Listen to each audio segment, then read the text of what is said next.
a source of such, I mean, especially when I was in school, well, we're the same age, happy belated. Yeah. In school, I mean, Dwight York was, In Manu. he was the man. I mean, trouble. it was, it was a source of such national pride, I would say. Yeah, and which I also appreciated that he was outspoken, that he was from Tobago specifically. Yeah. Because I liked that was included as, just always from Trinidad. And I think that over the last 10 years, or 15 years, we've seen a Trinbago label as opposed to Trinidadian. So what you also get is somebody like George Bovell insisting that when you go to the Olympics, it's TTO rather than just Trinidad, or, different things like that, So there's been that effort and that extra drive to really put respect on Tobago's name. Absolutely. Winston Duke as well.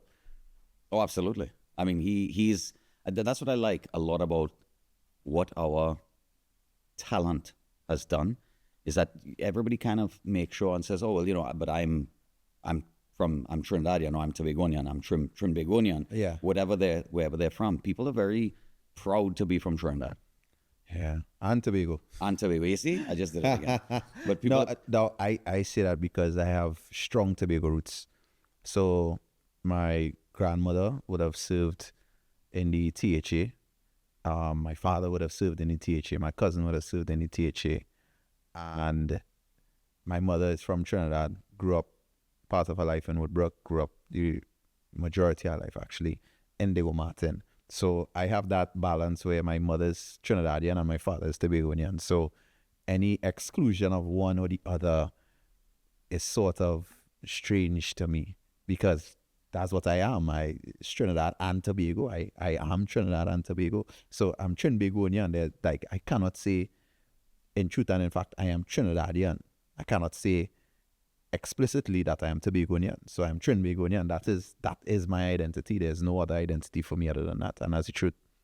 And it's we as a people are, I mean, we're obviously very multicultural, but I like the fact that people are strongly want to include both, and we've seen it a lot. I mean, there was a product, don't have to get into the names, but there was a product that in their label had excluded Tobago. Yeah.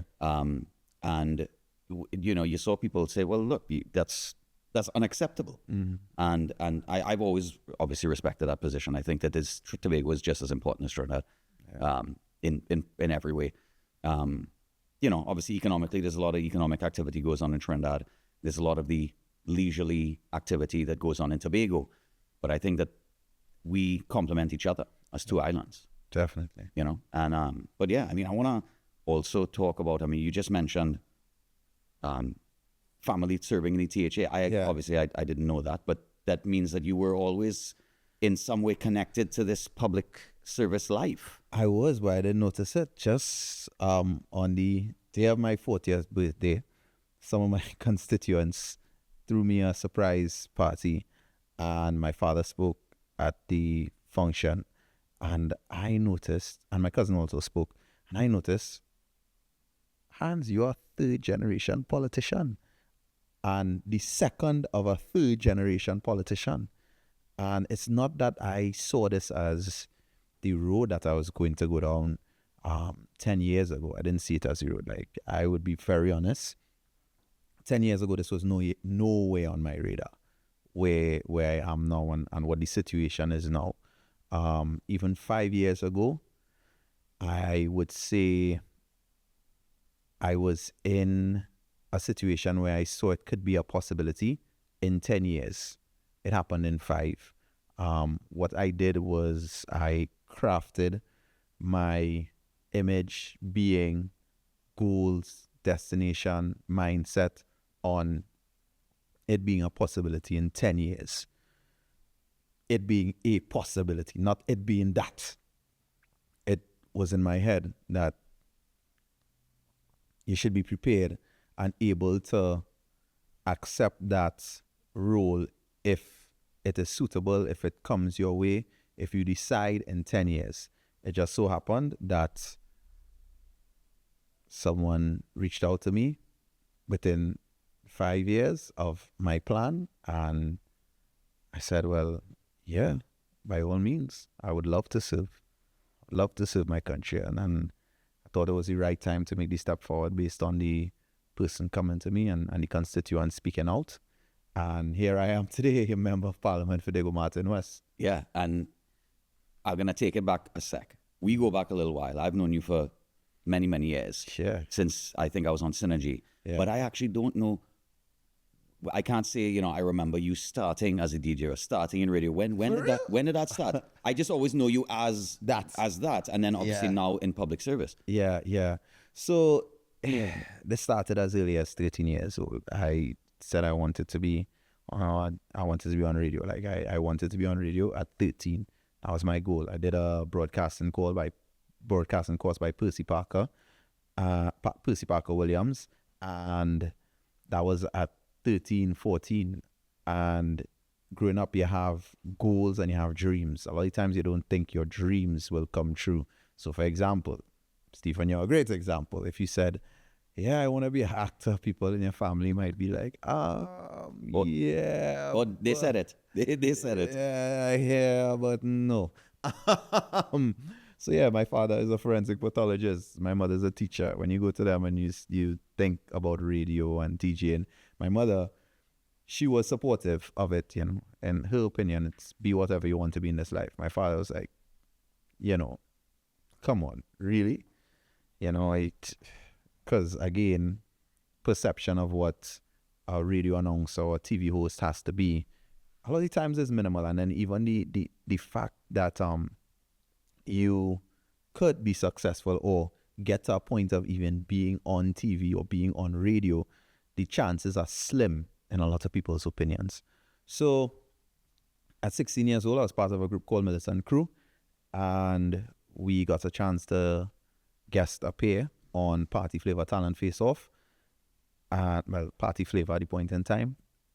And actually it was called The Flavor at the point in time. And it was a music video show where in between, during the July-August vacation, DJs would come on and play. And, it was the DJs from 98.9. Anyway, did that. Then our group got recruited into 98.9. 98.9 closed down. The group disbanded. I started working E-Zone Entertainment with Lisa Wickham. I auditioned for the then Party Flavor Talent Face Off, which was another show, a talent competition. Umi Makano was in the competition. College Boy Jesse was in the competition. Class was in the competition. Quite a few names that we know now. Irfan Alves was 11 years old and in that competition. Wow. Right. So a lot of names that you know now were in that competition. Right. Did that competition, and while hosting that competition, I was offered to come and host the scene on Synergy TV. So I went from that straight into hosting the scene on Synergy TV. That.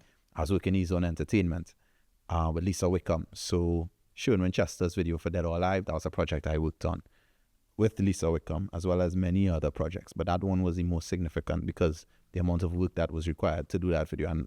And even at the point in time, when you look back at music videos from the Caribbean and Trinidad and Tobago, that Dead or Alive video was a significant change in the way our music videos looked, felt, and were presented.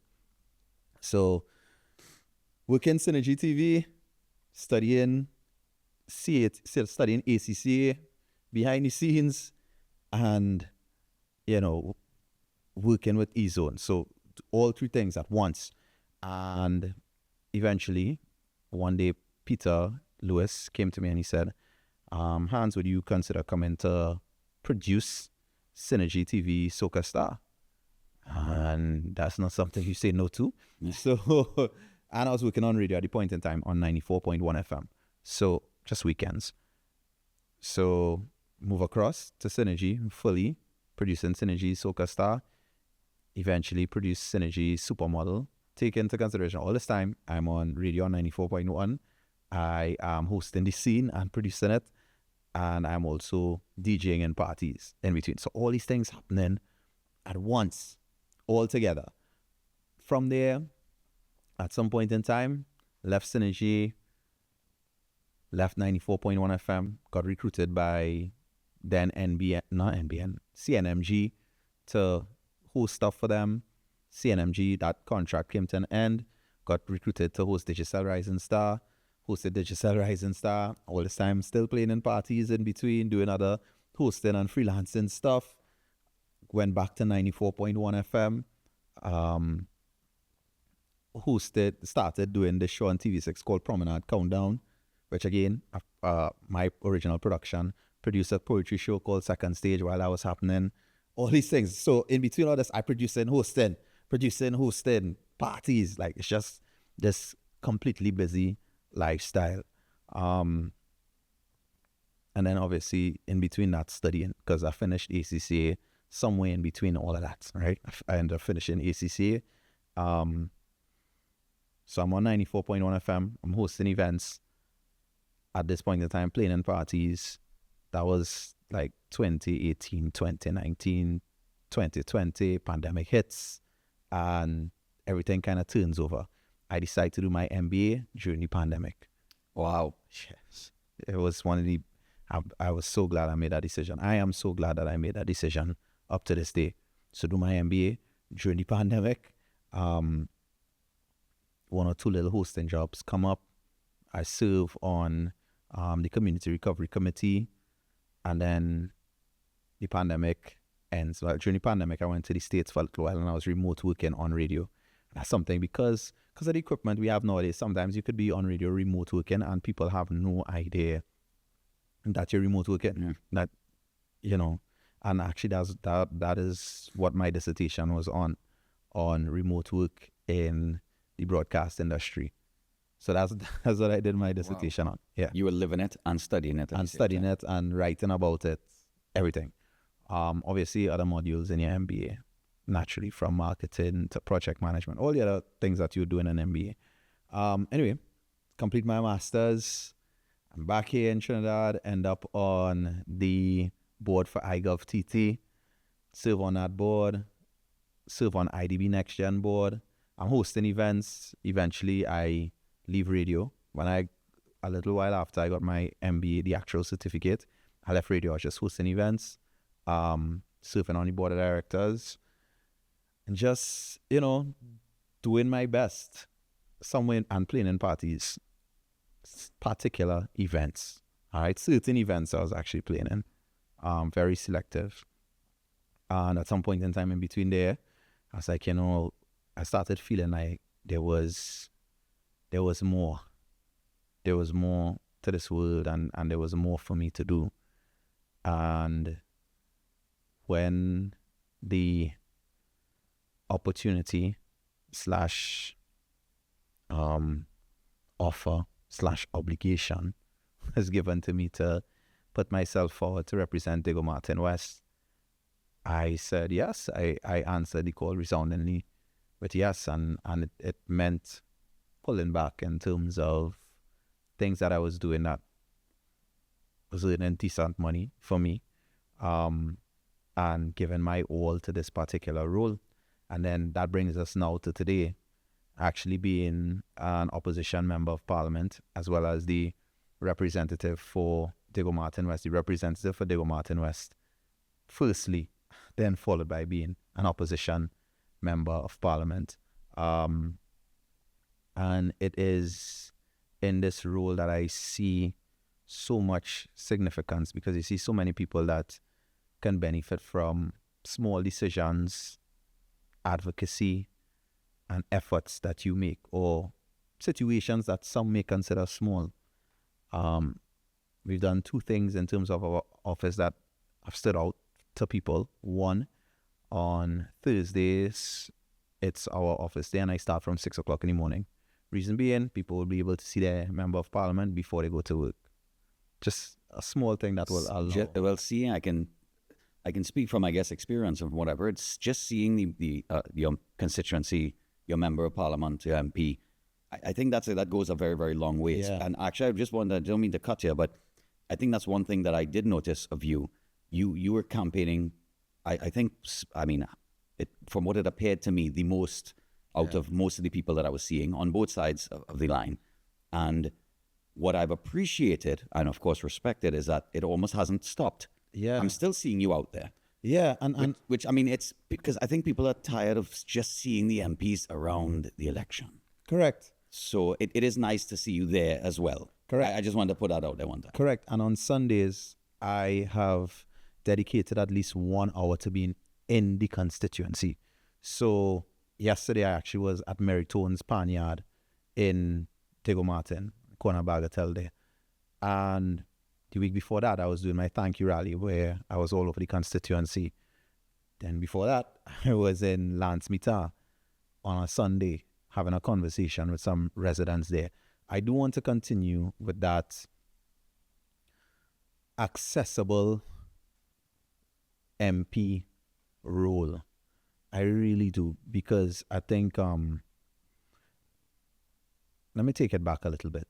Being on radio, you hear what people say. They say, boy, I just only see my MP for election time. There does be nowhere except election time. You can't get them. So why not just give the people a little hour, a little 2 hours, you know? Why not give it to them consistently? You know? Why not just at least make an attempt to? I do think that the world is calling for a new type of governance, a new attitude towards representation from politicians and political figures, and just people that are elected or selected to represent the country in any way. There's a call for a new style of representation. I have not figured it all out, because Trinidad and Tobago's dynamic is different from anybody else's dynamic. I've not figured it out all yet, but I do know that there's a call for a new way of approaching governance. I will figure it out. And when I do figure it out completely, I will give the people that which they ask for in some or all ways, styles and fashions. It's one thing to get the call to be invited to interview for a political party. It's a completely different thing, in my opinion, to get the call to take up the role of the constituency of the party's political leader. I mean, it's definitely a shoes to fill, no matter how you look at it, no matter which direction you look. It is a shoes to fill situation. Yeah. Did you get the call with those two details on the same call, or was it, look, we want to have you involved in some way, and then they kind of said, well, this is a constituency, we may want to put you in, or was that kind of in the beginning? So it was, would you consider submitting nomination papers for Diego Martin West? So you take a deep breath when you get that one, because you know the significance of it. And I said yes, and then I stepped forward into it. You know, the big shoes to fill is obviously the question that has been asked many times. I see it as Diego Martin West is at least 50,000 people strong, 30,000 voters, and then 20,000 made up of the non-voters in the constituency, people too young to vote. And that's 100,000 shoes to fill. And to represent these people, each and every person in Diego Martin West, I have to walk in their shoes. So like every time I hear the doctoral statement, I remember like, okay, yeah, his shoes was 100,000 constituents. It's 100,000 shoes to fill. In reality, more than him. And 50,000 stories. Yeah. Yes. 50,000 different positions. 50,000. Yes. And we have such a great divide. We have, and I tell people this, we have houses in Diego Martin West that you can buy for $200,000. And then we have houses in Diego Martin West that cost $20 million. It's true. There's this extreme bandwidth of people in Diego Martin West. Yeah, that's not something people think. Yes, that's not something people point out very often, but that's true. Yeah, so it's extreme. It's extreme ends. And you have to find a way to be able to relate to and represent all of these demographics that make up this constituency. The Dr. Rowley did a great foundation, you know, from infrastructure to even the way certain things are set up in the constituency. There's a foundation, there's a serious foundation. There's a lot to be learned from Dr. Keith Rowley, but it's really now setting my own path. And one thing I respect about him so much, you know, there's so many people that come to offer you advice. Like, a lot of people have advice for you. The one person that gives minimal to no advice is Dr. Keith Rowley. He does not give advice about the scenario. He just is like, do you. Almost. Like, it's almost like, do you. Do it your way. Don't do it my way. Do it your way. Well, then now I want to ask, how much or how involved were you all together in sort of a, I guess, handover capacity is kind of maybe what I'm thinking about. Did he come and say, look, X, Y, and Z about the constituency? He just kind of said, look, you're here now, you're taking up the mantle, and I guess figure out your way. Yeah, that's what it was. It was do it your way. Yes, there were little pieces of advice in between, but for the most part, he has kind of alluded to and expressed do it your way, because he has this thing that he says, work is for young people, hard work is for young people, because again, we have energy. And whilst I don't consider myself young, like juvenile or in a extremely young capacity as a 21-year-old, but compared to a lot of the people that are in office or have been in office, I could be considered young. True. So with that said, I am here to serve, and I do plan to serve with energy, vitality, and consistency, because I think that is what is needed. And as I said a little while ago, there's a call for a new way of doing things. I haven't figured it out as yet, but I know there's a calling for it. The calling is clear. It is very clear that the next generation and even the current generations, they're calling for something different. And I would like to provide that difference, even if it just be in the constituency of Diego Martin West. When you see a lot of the political figures or the prominent figures as well, the political leaders and the prominent figures of different constituencies, we've seen, if we're going back in, Manning hand over his guy and Pandey, the person who took up his constituency. Yeah. What was the reception like from the constituents? I'm sure that you got skepticism. I'm sure that you got doubters. I'm sure. What was that reception like? So again, I grew up in and around Diego Martin West my entire life.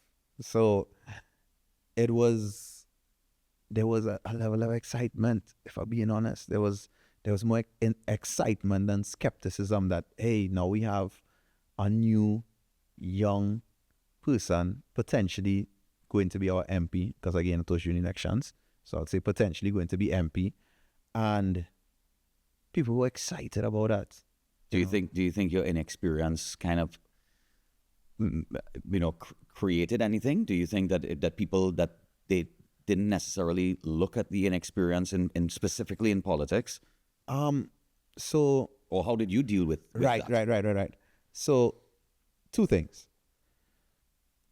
There is strength in knowing that you are a beginner at something and being able to accept that and execute on that.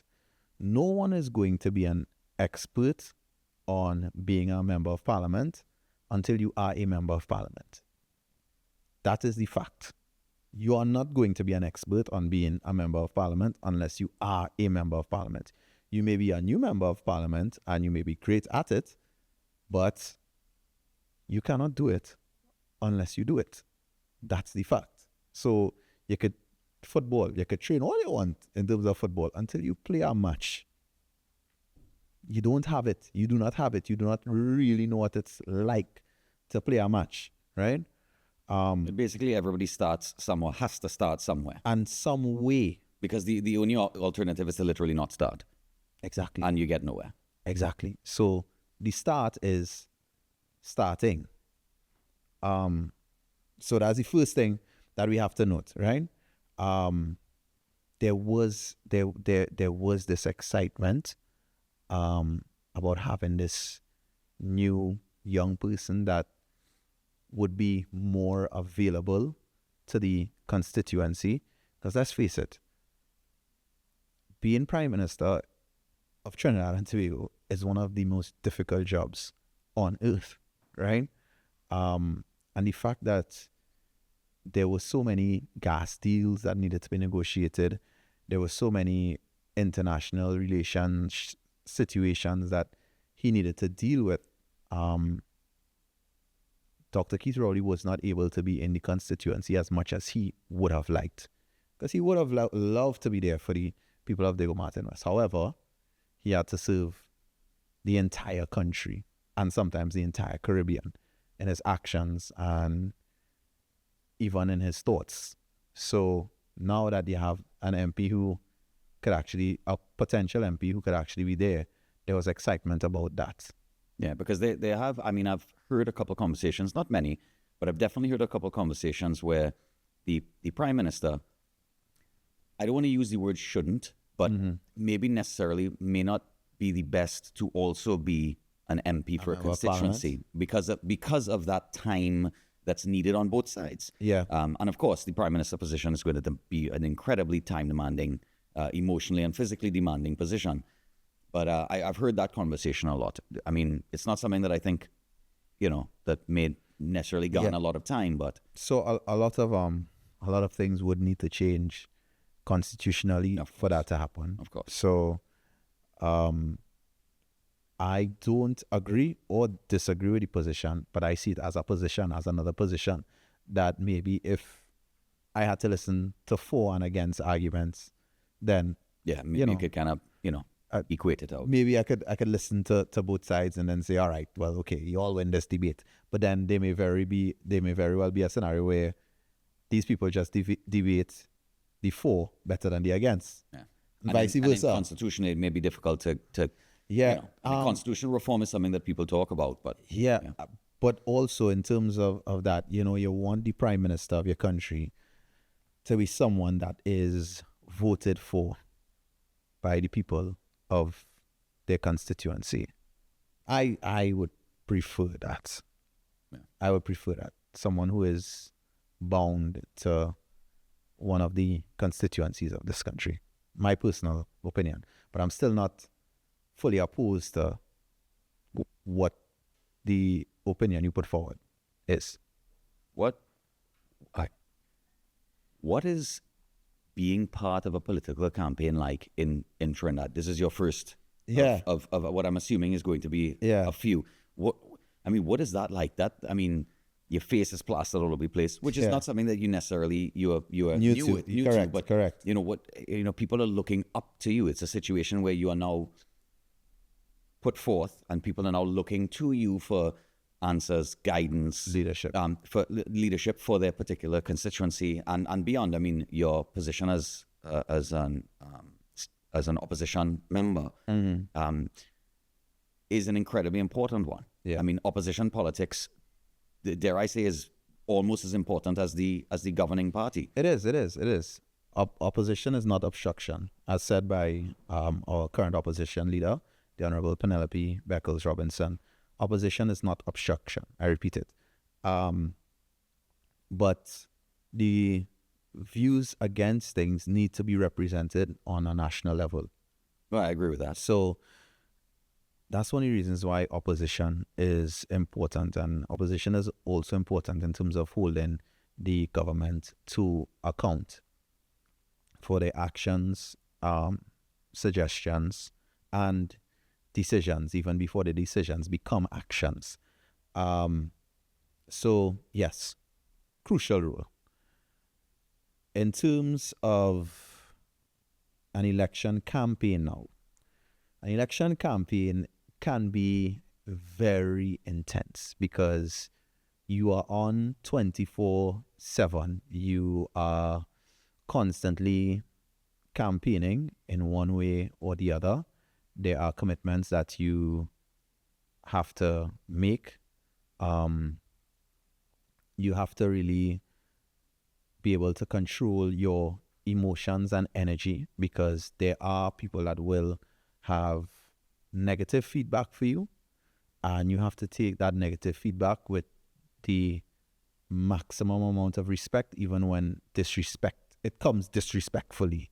So you have to be able to temper your emotions. You have to be able to control yourself, and you have to be able to conduct yourself in a respectable manner. The PNM is a almost 70-year-old party, and there are those that you will learn from once you're part of the party. You're going to learn from a lot of people. A lot of people will reach out, offer advice, whether it's Carl Mimber, whether it's Simon De Nobrega, whether it's Marvin Gonzalez, whether it's Penelope Beckles Robinson, whether it's Keith Scotland, whether it's Foster Cummins. There are always going to be people that can offer some sort of advice, and you could take time and you could learn a lot. So it's not the same as just being brand new. It's not just being brand new and you're out there and you win, but you can reach out because of the way the party structure is. And again, being part of an election campaign, it's intense. Intense is the word that comes to mind. And in my scenario, I felt like if I cannot reach you, I cannot represent you. So I climbed the highest hills. There was a video of me walking from an old lady's house, and the cameraman zoomed in times 10, and I still looked small on the picture. And then when you saw the zoom out, people were like, wow, you really went up there. Some people were like, I can't believe you came up here. Campaigning, I can't believe you came up here. You actually came up here. You know it here. Like, look at how far we are from the main road.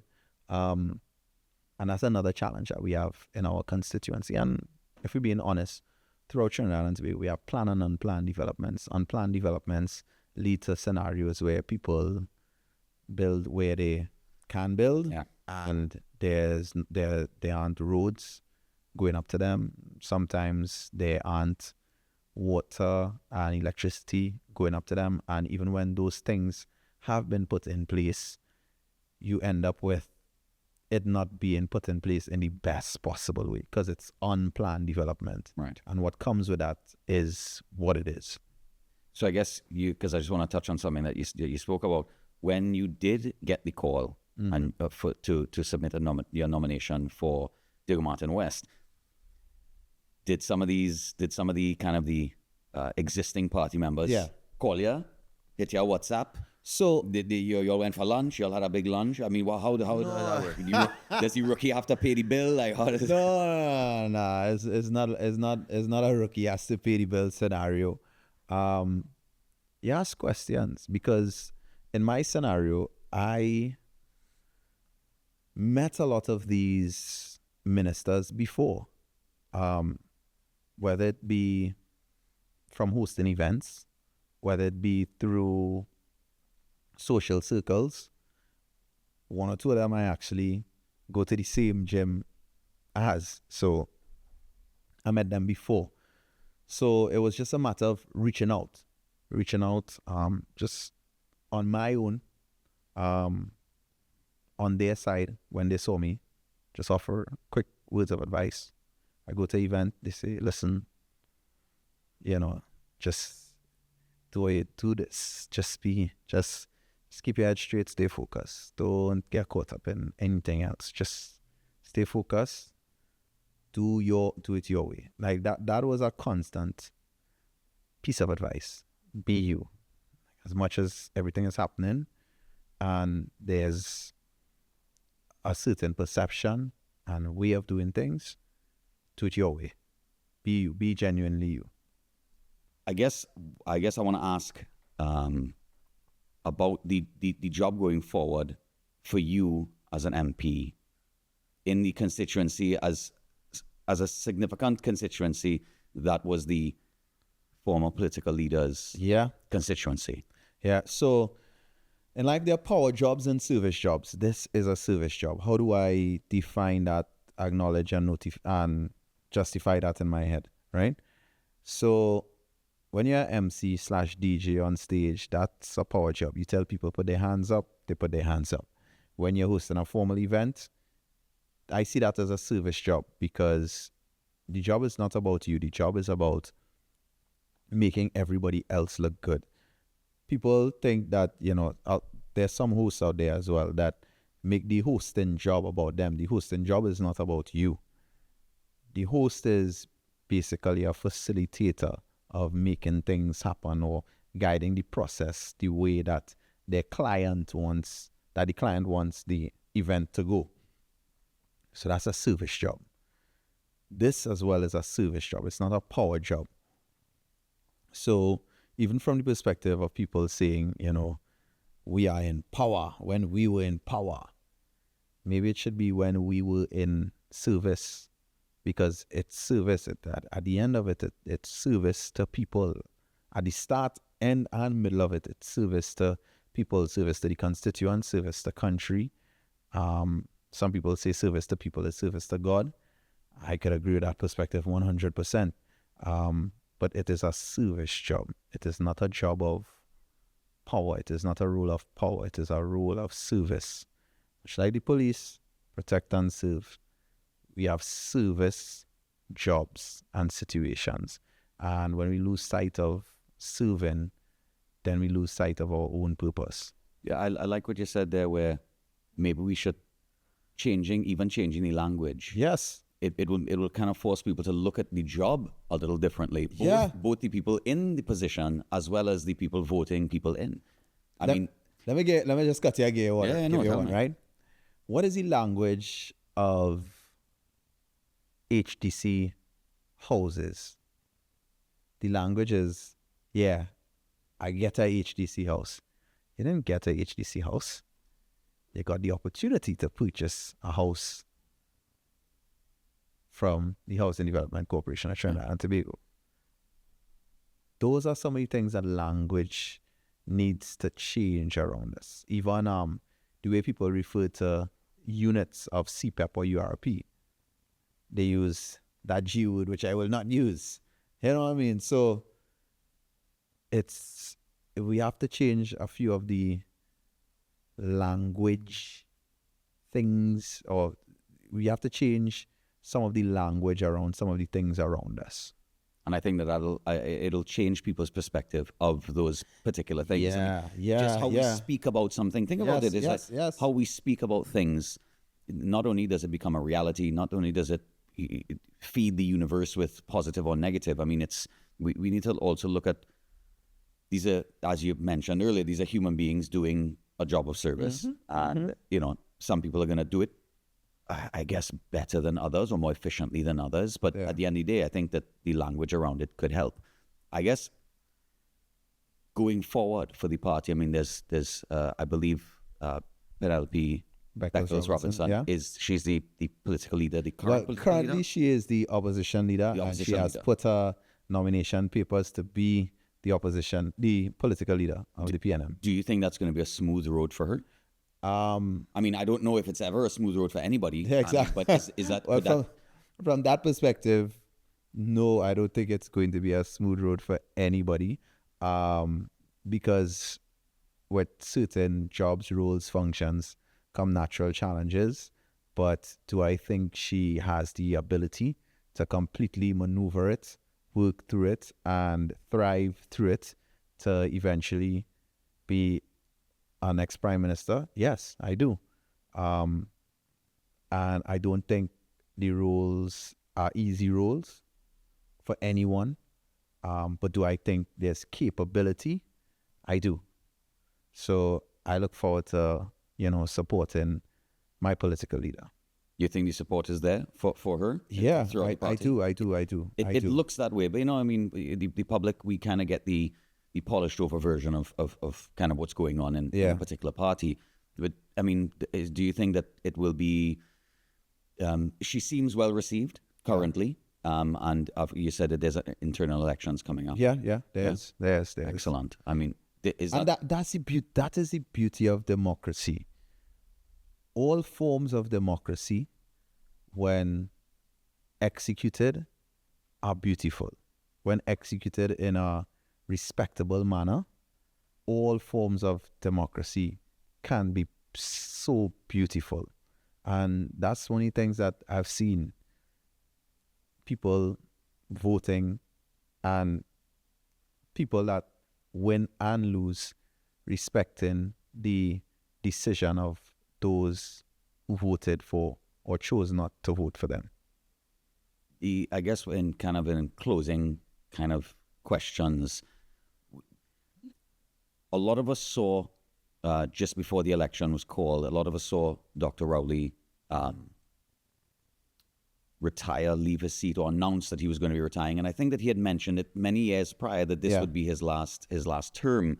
I mean, I don't think that we can say it came as a surprise. Yeah. But at this time, I mean, did anybody, you looking back, you now join the team, but having conversations about that happened before, was it a surprise to people, or was something that people kind of expected going, his age, going through COVID, the amount of time he served? I would say they expected it, and who didn't expect it, they were in denial, because he stated clearly what he stated.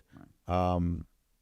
I've actually been a member of the party since 2019, I think it was. But yeah, I've been a member of the party for a little while, 2019, 2018, somewhere there.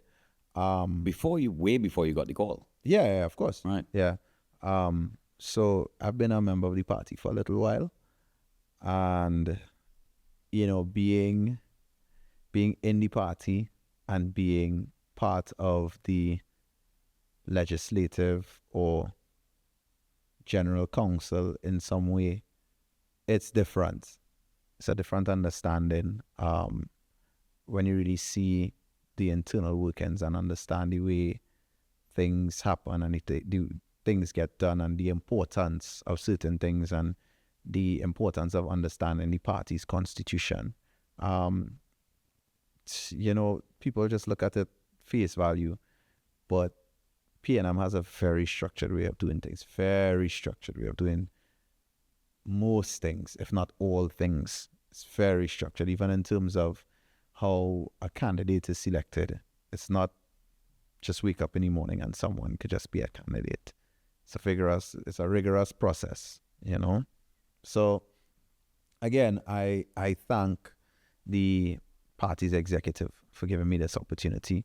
I thank the Honorable Keith Christopher Rowley for laying the foundation, and even giving me the opportunity and even the legacy that he did in terms of within the constituency and within the party constituency as well. So, at this point in time, I'm truly grateful. I'm truly grateful to the people of Diego Martin West. I'm truly grateful to the people of Trinidad and Tobago, because the people of Trinidad and Tobago have contributed significantly to my education and development, and to say anything else would be nothing short of mendacious. So at this point in time in my life, I am just grateful for the opportunity to serve, and I intend to do my best for Diego Martin West. So I appreciate that as kind of a closing remarks, but what would you say to the people, not just of the constituency, but of your constituency, but of the whole country? I mean, what do you want to see? What would you like to see? I mean, so I didn't say this before, but I'll put this inside here now.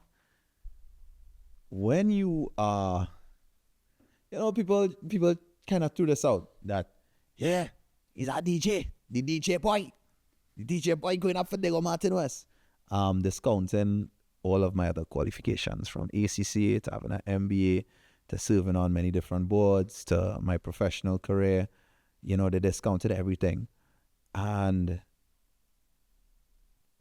being a DJ is actually one of the most significant parts of my being, and one of the most significant parts of my understanding of people and this rule. Let me give you a little piece.